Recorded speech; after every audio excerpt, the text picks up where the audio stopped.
ओम शांति। 17 जनवरी 2026 के ईश्वरीय महावाक्य। पहले सुनते हैं मुरली के मुख्य पॉइंट्स। बाबा ने कहा, तुम भारतवासी ही स्वर्गवासी थे, फिर 84 जन्मों की सीढ़ी नीचे उतरे हो। यह तुम्हारे बहुत जन्मों के अंत का जन्म है। तो अब अपने को आत्मा निश्चय कर मामेकम याद करो। पहले पहले तो आत्म अभिमानी बनना पड़े। फिर बाबा ने कहा, तुम देवताओं जैसा धनवान, एवर हैप्पी, एवर हेल्दी और वेल्दी कोई हो नहीं सकता। ऐसे सचखंड की स्थापना करने वाला एक सच्चा बाबा ही है। नरकवासी को स्वर्गवासी बनाना या भ्रष्टाचारियों को श्रेष्ठाचारी देवता बनाना, यह तो बाप का ही काम है ना। लास्ट में बाबा ने कहा, अभी सबकी वानप्रस्थ अवस्था है, तो देह के सब संबंधों को छोड़ सिर्फ बाप को और राजाई को याद करना है। एक सतगुरु बिगर सर्व का सदगति दाता और कोई हो नहीं सकता। और अब सुनते हैं महावाक्यों को विस्तार से। मुरली का सार। मीठे बच्चे, जब यह भारत स्वर्ग था तब तुम घोर सोजरे में थे। अभी अंधियारा है, फिर सोजरे में चलो। प्रश्न, बाप अपने बच्चों को कौन सी एक कहानी सुनाने आए हैं? उत्तर, बाबा कहते, मीठे बच्चे, मैं तुम्हें 84 जन्मों की कहानी सुनाता हूँ। तुम जब पहले पहले जन्म में थे तो एक ही दैवी धर्म था। फिर तुमने ही 2 युग के बाद बड़े बड़े मंदिर बनाए हैं, भक्ति शुरू की है। अभी तुम्हारा यह अंत के भी अंत का जन्म है। तुमने पुकारा, दुख हरता सुख करता आओ, अब मैं आया हूँ। गीत। आज अंधेरे में है इंसान। ओम शांति। तुम बच्चे जानते हो, अभी यह कलयुगी दुनिया है, सब अंधियारे में है। पहले सोजरे में थे, जबकि भारत स्वर्ग था। यही भारतवासी जो अभी अपने को हिंदू कहलाते हैं, यह असल देवी देवताएं थे। भारत में स्वर्गवासी थे जब और कोई धर्म नहीं था, एक ही धर्म था। स्वर्ग, वैकुंठ, बहिस, हेवन, ये सब इस भारत के नाम थे। भारत पवित्र और प्राचीन धनवान था। अभी तो भारत कंगाल है, क्योंकि अभी कलयुग है। तुम जानते हो हम अंधियारे में हैं। जब स्वर्ग में थे तो सोजरे में थे। स्वर्ग के राज राजेश्वर, राज राजेश्वरी श्री लक्ष्मी नारायण थे। उसको सुख धाम कहा जाता है। बाप से ही तुमको स्वर्ग का वर्षा लेना है, जिसको जीवन मुक्ति कहा जाता है। अभी तो सब जीवन बंद में है। खास भारत और आम दुनिया रावण की जेल में, शोक वाटिका में है।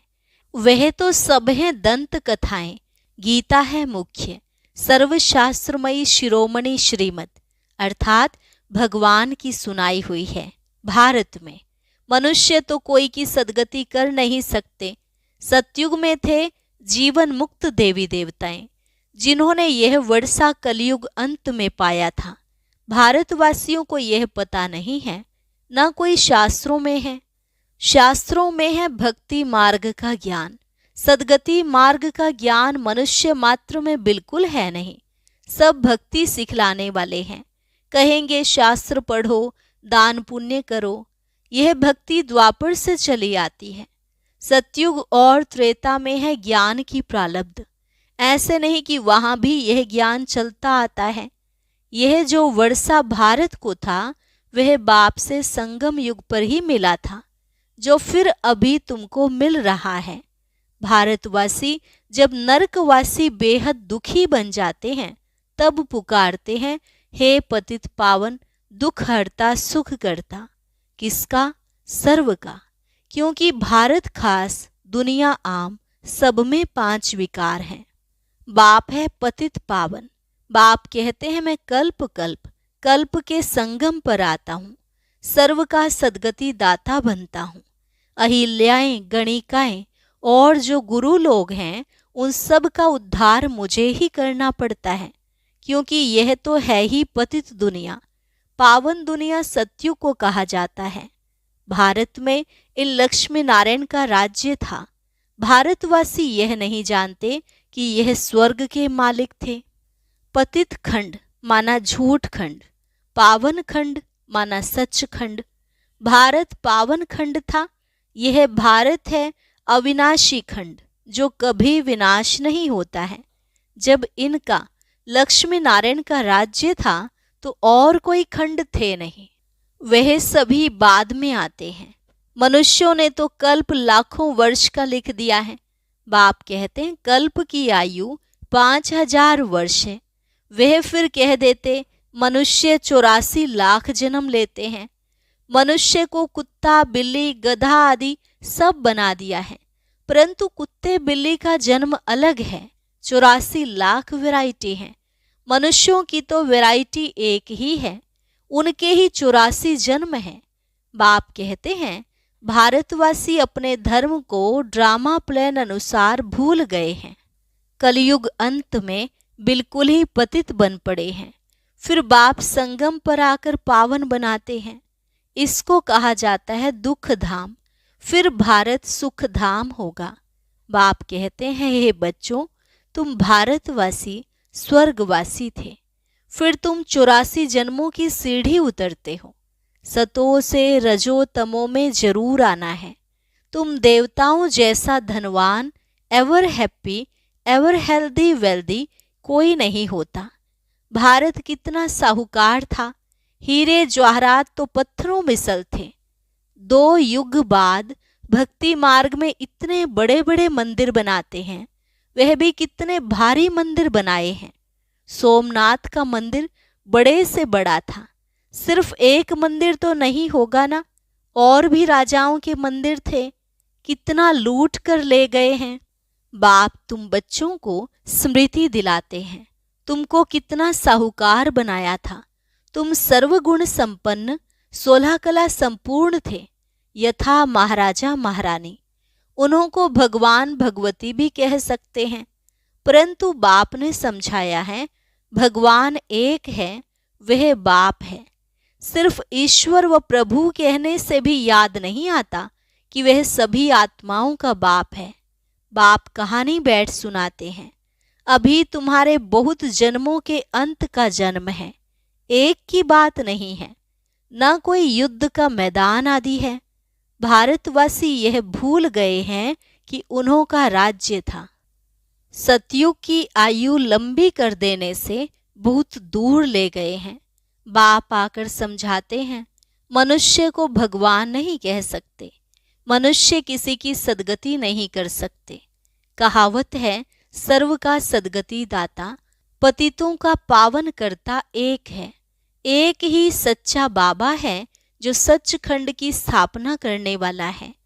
पूजा भी करते हैं, परंतु भक्ति मार्ग में तुम जिसकी पूजा करते आए हो, एक की भी बायोग्राफी को नहीं जानते। इसलिए बाप समझाते हैं तुम शिव जयंती तो मनाते हो ना। बाप है नई दुनिया का रचयिता, हेवनली गॉड फादर, बेहद सुख देने वाला। सतयुग में बहुत सुख था, वह कैसे और किसने स्थापन किया, यह बाप ही बैठ समझाते हैं। नरकवासी को आकर स्वर्गवासी बनाना या भ्रष्टाचारियों को श्रेष्ठाचारी देवता बनाना, यह तो बाप का ही काम है। बाप कहते हैं मैं तुम बच्चों को पावन बनाता हूँ, तुम स्वर्ग के मालिक बनते हो।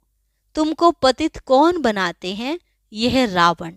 मनुष्य कह देते दुख भी ईश्वर ही देते हैं। बाप कहते हैं मैं तो सभी को इतना सुख देता हूँ जो फिर आधा कल्प तुम बाप का सिमरन नहीं करेंगे। फिर जब रावण राज्य होता है तो सबकी पूजा करने लग पड़ते हैं।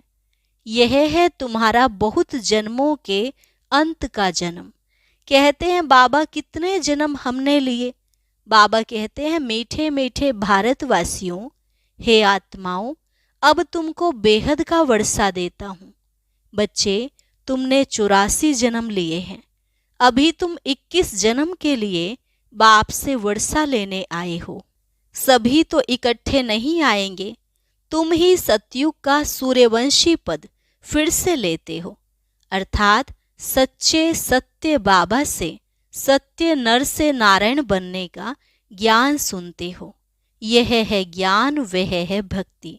शास्त्र आदि सब है भक्ति मार्ग के लिए, वह ज्ञान मार्ग के लिए नहीं है। यह है स्पिरिचुअल रूहानी नॉलेज। सुप्रीम रूह बैठ नॉलेज देते हैं। बच्चों को देही अभिमानी बनना पड़े, अपने को आत्मा निश्चय कर मामे कम याद करो। बाप समझाते हैं आत्मा में ही अच्छे व बुरे संस्कार होते हैं, जिस अनुसार ही मनुष्य को अच्छा व बुरा जन्म मिलता है। बाप बैठ समझाते हैं यह जो पावन था अंतिम जन्म में पतित है। तत्वम मुझ बाप को इस पुरानी रावण की दुनिया, पुरानी पतित दुनिया में आना पड़ता है। आना भी उस तन में है जो फिर पहले नंबर में जाना है। सूर्यवंशी ही पूरे 84 जन्म लेते हैं। यह है ब्रह्मा और ब्रह्मावंशी ब्राह्मण। बाप समझाते तो रोज है, पत्थर बुद्धि को पारस बुद्धि बनाना मासी का घर नहीं है। हे आत्माएं, अब देही अभिमानी बनो। हे आत्माएं, एक बाप को याद करो और राजाई को याद करो। देह के संबंध को छोड़ो। मरना तो सभी को है, सबकी वानप्रस्थ अवस्था है। एक सतगुरु बिगर सर्व का सदगति दाता कोई हो नहीं सकता। बाप कहते हैं, हे भारतवासी बच्चों, तुम पहले पहले मेरे से बिछुड़े हो। गाया जाता है, आत्माएं परमात्मा अलग रहे बहुकाल। पहले पहले तुम भारतवासी देवी देवता धर्म वाले आए हो, और धर्म वालों के जन्म थोड़े होते हैं। सारा चक्र कैसे फिरता है सो बाप बैठ समझाते हैं। जो धारण नहीं करा सकते हैं उनके लिए भी बहुत सहज है। आत्माएं धारण करती हैं, पुण्य आत्मा पाप आत्मा बनती है ना। तुम्हारा यह 84वां अंतिम जन्म है। तुम सब वानप्रस्थ अवस्था में हो। वानप्रस्थ अवस्था वाले गुरु करते हैं मंत्र लेने के लिए। तुमको तो अभी देहधारी गुरु करने की दरकार नहीं है। तुम सबका मैं बाप, टीचर, गुरु हूँ। मुझे कहते भी हो, हे पतित पावन शिव बाबा। अभी स्मृति आई है, सब आत्माओं का बाप है। आत्मा सत्य है, चैतन्य है, क्योंकि अमर है। सभी आत्माओं में पार्ट भरा हुआ है। बाप भी सत्य चैतन्य है। वह मनुष्य सृष्टि का बीज रूप होने कारण कहते हैं मैं सारे झाड़ के आदि मध्य अंत को जानता हूँ, इसलिए मुझे नॉलेजफुल कहा जाता है। तुमको भी सारी नॉलेज है। बीज से झाड़ कैसे निकलता है, झाड़ बढ़ने में टाइम लगता है ना। बाप कहते हैं मैं बीज रूप हूँ। अंत में सारा झाड़ जड़जड़ी भूत अवस्था को पा लेता है। अभी देखो, देवी देवता धर्म का फाउंडेशन है नहीं, प्रायः गुम है। जब देवता धर्म गुम हो जाता है तब बाप को आना पड़ता है। एक धर्म की स्थापना कर बाकी सबका विनाश करा देते हैं। प्रजापिता ब्रह्मा द्वारा बाप स्थापना करा रहे हैं आदि सनातन देवी देवता धर्म की। यह भी सारा ड्रामा बना हुआ है, इनकी एंड होती नहीं। बाप आते हैं अंत में, जबकि सृष्टि के आदि मध्य अंत का नॉलेज सुनाना है तो जरूर संगम पर आएंगे। तुम्हारा एक बाप है, आत्माएं सभी ब्रदर्स हैं, मूल वतन में रहने वाली। उस एक बाप को सब याद करते हैं। दुख में सिमरन सब करें। रावण राज्य में दुख है ना, यहाँ सिमरन करते हैं तो बाप सबका सदगति दाता एक है, उनकी ही महिमा है। बाप नहीं आए तो भारत को स्वर्ग कौन बनाए। इस्लामी आदि जो भी हैं सब इस समय तमो प्रधान हैं। सबको पुनर्जन्म तो जरूर लेना है। अभी पुनर्जन्म मिलता है नरक में, ऐसे नहीं कि स्वर्ग में चले जाते हैं। जैसे हिंदू लोग कहते हैं स्वर्गवासी हुआ, तो जरूर नरक में था ना, अभी स्वर्ग में गया। तुम्हारे मुख में गुलाब, स्वर्गवासी हुआ, फिर नरक के आसुरी वैभव तुम उनको क्यों खिलाते हो। बंगाल में मछलियां आदि भी खिलाते हैं। अरे उनको इन सब खाने की दरकार ही क्या है। कहते हैं फलाना पार निर्वाण गया। बाप कहते हैं ये सब गपोड़े हैं, वापिस कोई भी जा नहीं सकते, जबकि पहले नंबर वालों को ही 84 जन्म लेने पड़ते हैं। बाप समझाते हैं इसमें कोई तकलीफ नहीं है। भक्ति मार्ग में कितनी तकलीफ है। राम राम जपते रोमांच खड़े हो जाते, वह सब है भक्ति मार्ग। यह सूर्य चांद भी तुम जानते हो कि रोशनी करने वाले हैं, यह कोई देवताएं थोड़े ही हैं। वास्तव में ज्ञान सूर्य, ज्ञान चंद्रमा और ज्ञान सितारे हैं, उन्हों की महिमा है। वह फिर कह देते सूर्य देवताए नमः, उनको देवता समझ पानी देते हैं। तो बाप समझाते हैं यह सब है भक्ति मार्ग, जो फिर भी होगा। पहले होती है अव्यभिचारी भक्ति, एक शिव बाबा की, फिर देवताओं की, फिर उतरते उतरते अभी तो देखो टिवाटे पर जहाँ 3 रास्ते मिलते हैं, वहां भी मिट्टी का दीवा जगाए तेल आदि डाल उनकी भी पूजा करते हैं। तत्वों की भी पूजा करते हैं, मनुष्यों के भी चित्र बनाए पूजते हैं। अब इनसे प्राप्ति तो कुछ भी नहीं होती। इन बातों को तुम बच्चे ही समझते हो। अच्छा, मीठे मीठे सिकिलधे बच्चों प्रति माता पिता बाप दादा का याद प्यार और गुड मॉर्निंग। रूहानी बाप की रूहानी बच्चों को नमस्ते। रूहानी बच्चों की रूहानी बाप दादा को नमस्ते नमस्ते, गुड मॉर्निंग।